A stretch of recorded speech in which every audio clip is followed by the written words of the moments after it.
আমার মা বিগত এই 14 দিন গত হয়ে গেছে, মারা গেছেন। হ্যাঁ, তো আমি ঠাকুরের মতে এই 11 দিনে আমি সেই আমার মতুয়া ভাইদের ডেকে আমার মায়ের কাজটা শ্রদ্ধা অনুষ্ঠান করেছি। এখন সেই উপলক্ষে আজকে 14 দিন আমার মতুয়া ভাইদের ডেকে সেই স্বজাতি ভজনের ব্যবস্থা করেছি, বুঝলেন। আর আমার মা বলেছিল, বাবা আমি যেদিন চলে যাব তোর মনে যেটা ভালো লাগে তুই সেটাই করিস। হ্যাঁ, তাই আমার মনে ভালো লেগেছে যে আমার মায়ের কাজটা আমি মতে করব। হ্যাঁ, তাই আমি সেইভাবে করেছি। এটা যার যার ব্যক্তিগত ব্যাপার, যে যাকে ভালোবাসে সেই তার ইচ্ছা। তাই আমি আমার ঠাকুরকে ভালোবাসি, হরিচাঁদ গুরুচাঁদকে ভালোবাসি, সেই হরিচাঁদ গুরুচাঁদের বাণী নিয়ে আমার মায়ের এই কাজটা করেছি। এটা আমার অন্তরের কথা, এটা আমার খুব ভালো লেগেছে। হ্যাঁ, এর আগেও আমার মামা মারা গিয়েছিল, সে মামার কাজটাও এইভাবে করেছিল, আমার খুব ভালো লেগেছিল। আমরা কয়েকজন মিলে একটা গোষ্ঠীতে আছি, আমাদের ওরা ডাকে না, আর আমরা ডাকলে ওরা আসে না। প্রথম স্টেপে আমরা ছিলাম 20 ঘরের মতন, পরে আস্তে আস্তে আস্তে আস্তে ওরা মানে কেটে পড়লো। ওই দিকে ব্রাহ্মণের যে মত, সেই মতের দিকে ওরা চলে গেল। আমরা এখানে 10 ফ্যামিলি আছে, 4 বছর। এই যে ব্রাহ্মণ্যবাদের বিরুদ্ধে আপনারা এখন একটা ব্যতিক্রমী ব্যবস্থা তুলে ধরছেন, এই বিষয়টা নিয়ে আপনি সমাজের বাকি যারা রয়েছে তাদেরকে কি বলতে চাইবেন আপনি?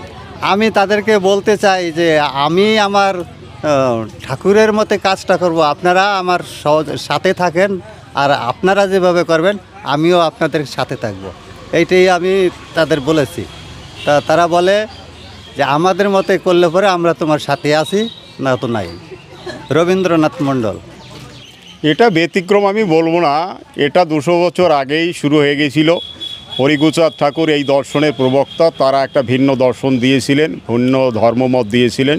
সেই ধর্মমত অনুসারে তখনকার দিনেও গোলক পাগলের শ্রদ্ধা অনুষ্ঠান হয়েছিল, ঠোঁটামান্দ্রা ঝড়ু ওঝার মায়ের শ্রদ্ধা অনুষ্ঠান হয়েছিল, রাউত খাম্মারে গুরুচরণ বালার অনুষ্ঠান এরকম হয়েছিল, ছোট গামলাতে সেখানে উদয় মরাদারের এরকম হয়েছিল। এটা শ্রী হরিগুরুচাঁদ চরিত্র সুধায় পড়লে আমরা জানতে পারি।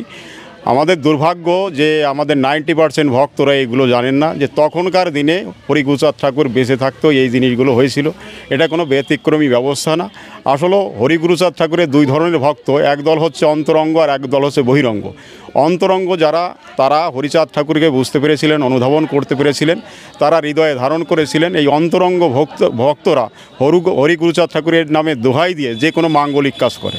হরিগুরুচাঁদ ঠাকুরের ভক্তদের একসময় মানুষ পাগল বলতো, সেই পাগলরা এখন সেই দিব্যজ্ঞান সঞ্চয় করেছিল, সেই পাগলরা কিন্তু অসাধ্য সাধন করেছিল। তো এরা যে কাজগুলো করেছেন অ্যাকচুয়ালি একটা বিরোধী গোষ্ঠী হরিচাঁদ ঠাকুরের আমল থেকেই আসে। হরিগুরুচাঁদ ঠাকুর নিজেই এইভাবে একঘরে করে দিয়েছিলেন হরিগুরুচাঁদ ঠাকুরকে এই সমাজপতিরা তথা বৈদিকপন্থীরা।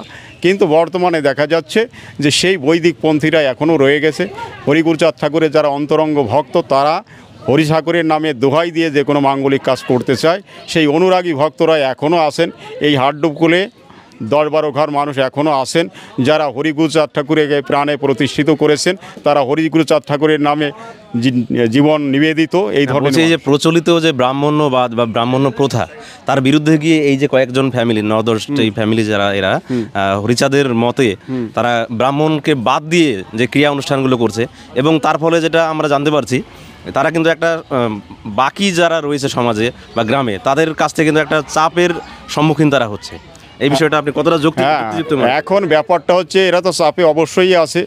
এখানে এরা তো সংখ্যালঘু হয়ে পড়েছে, মানে তথাকথিত হিন্দুদের মধ্যে বলতে গেলে এরা সংখ্যালঘু হয়ে গেছে। এরা একটা ভিন্ন মত পোষণ করছে, ব্রাহ্মণ্যবাদের বিরোধিতা। তার কারণে এদের উপর একটা সামাজিক চাপ বিভিন্নভাবে দেখানোর চেষ্টা করছে। এই চাপের ফলে ওদের অনেক অসুবিধা হচ্ছে। চাপের কারণে এইখানে আসে যে এই গ্রামে হয়তো আরও 25 ঘর মানুষ এদের সঙ্গে থাকতো, কিন্তু সেই মানুষগুলো থাকতে পারছে না সমাজপতিদের চাপের জন্য। অন্তরে অনেকেই এই মতকে ভালোবাসেন যে আমার হরিগুরুচাঁদ ঠাকুরকে ভালোবাসি, আমি স্বাবলম্বীভাবে আমার মায়ের কাজ আমি নিজেই শ্রদ্ধা জানাবো। আমি আমার মায়ের কাছে শ্রদ্ধা জানাতে মাঝখানে জন কিনে আনবো কেন? আমার মাকে আমি ভালোবাসতাম, আমার মার শ্রদ্ধা জানানোর কাজ আমার, তাই আমি নিজেই করব। একটা স্বাবলম্বী ব্যবস্থা, স্বাধীন ব্যবস্থা হরিপ্রসাদ ঠাকুর যেটা দিয়েছিলেন, আত্মমর্যাদার ব্যবস্থা। আমি যদি অযোগ্য সন্তান হই তাহলে আমি নিজের মায়ের প্রতি শ্রদ্ধা না জানিয়ে অন্য কাউকে ডাকবো। বন্ধুবর প্রবীণ বুঝতে পেরেছিল যে এটা একটা আত্মমর্যাদাহীন ব্যবস্থা, তাই সে তার মায়ের শ্রদ্ধা অনুষ্ঠানটা ব্রাহ্মণ বর্জন করে নিজের আত্মিক সাধনা বলে সে তার মায়ের শ্রদ্ধা অনুষ্ঠান করেছেন, ভক্তদের ডেকেছেন, ভক্তরা সেইভাবে সাধন ভজন এখানে করেছেন। সকলে বাইরের ভক্তরা এখানে বেশি এসেছেন। এখন কথা হচ্ছে এখানে যারা এইভাবে সামাজিকভাবে দেশ চেপে রেখেছে, এটা তারা বুঝতে পারছে না যে আইন প্রশাসন কিন্তু একটা আলাদা জিনিস, যে যার মতো করতে পারে। ভারতবর্ষ গণতান্ত্রিক দেশ, সেখানে আইন কিন্তু আলাদা কথা বলে। কিন্তু এই চাপটা যখন অতিরিক্ত হবে, নিশ্চয়ই হিতে বিপরীত তখন হতে পারে। চাপ প্রয়োগ হলে হয়তো তখন আইনি ব্যবস্থার কথা আসবে। তাই আমি অনুরোধ করব, আপনারা যে যার মতো ভক্তি করেন, যাকে তাকে যেভাবে পারেন, অসুবিধা নেই, কিন্তু কারো কাজে আপনারা বাধা হয়ে দাঁড়াবেন না, তাতে কিন্তু আইনের হাত এখানে চলে আসবে। জয় হরি বল।